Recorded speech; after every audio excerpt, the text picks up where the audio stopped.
তারা কি গার্মেন্টস বন্ধ হয়ে গেলে আর গ্রামে ফিরে যাবে? গ্রামে ফিরে যাবে না। তখন এই ঢাকার সামাজিক অবস্থা কি হবে?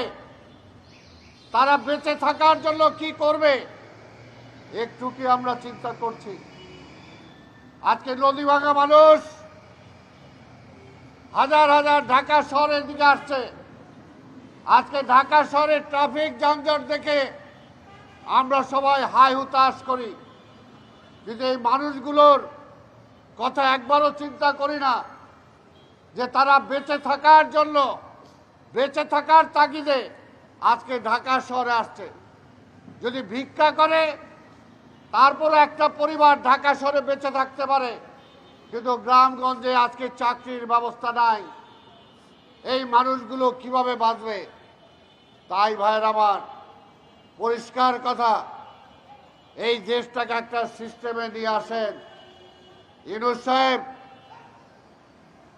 আপনি একদিনের শোক প্রকাশের জন্য বলেছেন, আপনার সাথে আমরা সহমত, কিন্তু আবার বলছি, আপনি সবাইকে ডাকেন, জাতীয় ঐক্যমত্য সৃষ্টি করেন, সবাইকে নিয়ে নির্বাচনে যান, এমনকি নির্বাচিত সরকারের কাছে আপনি দায়িত্ব অর্পণ করেন। একটি নির্বাচিত দুর্বল সরকার না, একটি শক্তিশালী সরকার দরকার হবে, যারা অন্তত এই যে ভারতে পালিয়ে যাচ্ছে, কেন পালিয়ে যায়? কেন সীমান্ত বন্ধ হয় না? সীমান্ত কেন বন্ধ হয় না? আজকে তা আমাদের একটা, যারা গরু বিক্রি করে খায় বা একটা সাধারণ কৃষক সীমান্তের ধারে কাছে গেলে তাকে গুলি করে হত্যা করা হয়, আর আমার এখান থেকে যখন একটা সন্ত্রাসী পালিয়ে যায় তখন কি তাকে সাদরে গ্রহণ করে ভারত? এই কারণেই তার সাথেও খোলামেলা কথা বলতে হবে। একটা প্রতিবেশী রাষ্ট্রের সাথে কি আচরণ হয়, এই স্বাধীন দেশের সাথে কিভাবে কথা বলতে হয়, ব্যবস্থা হয়, সেটা অবশ্যই নিশ্চিত করতে হবে। সেটার জন্য একটি নির্বাচিত সরকার দরকার।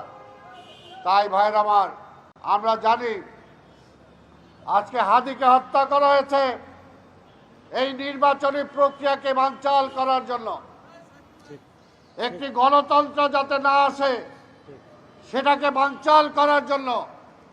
কাজে আমাদেরকেও চিন্তা করতে হবে, আমরা কি তাদের সেই ইচ্ছা বাস্তবায়ন হতে দেব কিনা? আমরা কি হাদির মৃত্যুকে ব্যর্থ হতে দেব কিনা? যদি ব্যর্থ হতে দিতে না চাই, তাহলে এই দেশ আমাদের বারবার আন্দোলন করছি, এই আন্দোলনের মধ্য দিয়ে শেখ হাসিনাকে তাড়িয়েছি।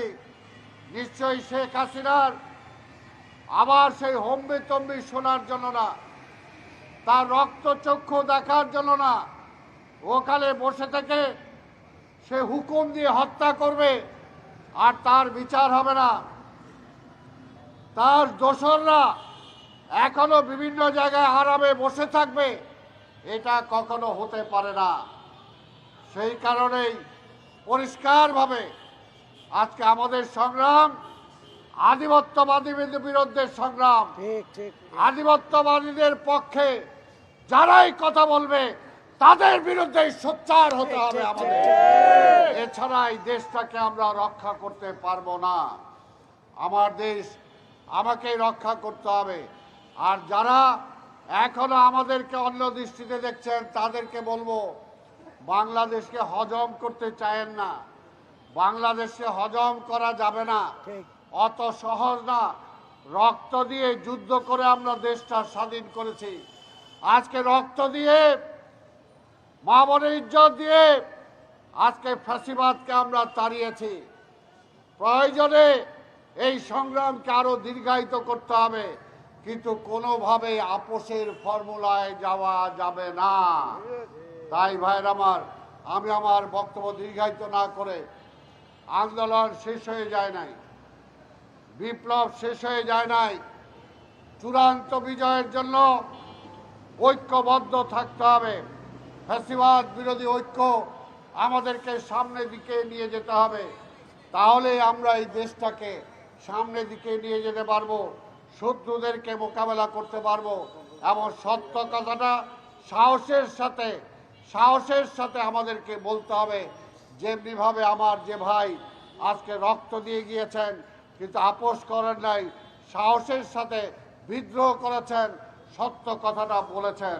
তাই আমাদের সবাইকে তার সেই হাদির পথ ধরে আমাদেরকে সামনের দিকে এগুতে হবে এবং আমাদের এই আন্দোলনকে চূড়ান্ত পর্যায়ে নিয়ে যে আধিপত্যবাদ বিরোধী শক্তিকে খতম করে আমার স্বাধীনতাকে সমুন্নত রাখতে হবে। এই আশা পোষণ করেই আমি আমার বক্তব্য শেষ করছি। খোদা হাফেজ।